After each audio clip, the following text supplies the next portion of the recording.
বাংলাদেশি পাসপোর্টের মান আমরা দেখলাম আসলে কমেছে, কারণ অনেক দেশের ভিসায় আসলে বাংলাদেশিতে দেওয়া হচ্ছে না।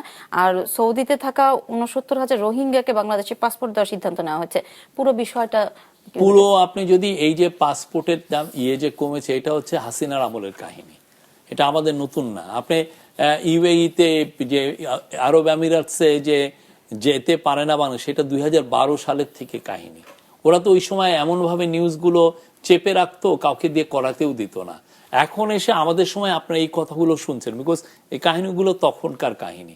আর সৌদি আরবে যে ৬৯,০০০, সেটাও রোহিঙ্গা, এটাও সেই সময়েরই। আপনি যদি নিউজগুলো ঘাটেন দেখবেন যে সেই ওরা এসে তখন এই আসাদুজ্জামান খান কামালের সাথেই এ বিষয়ে অনেকবার কথাবার্তা বলেছে।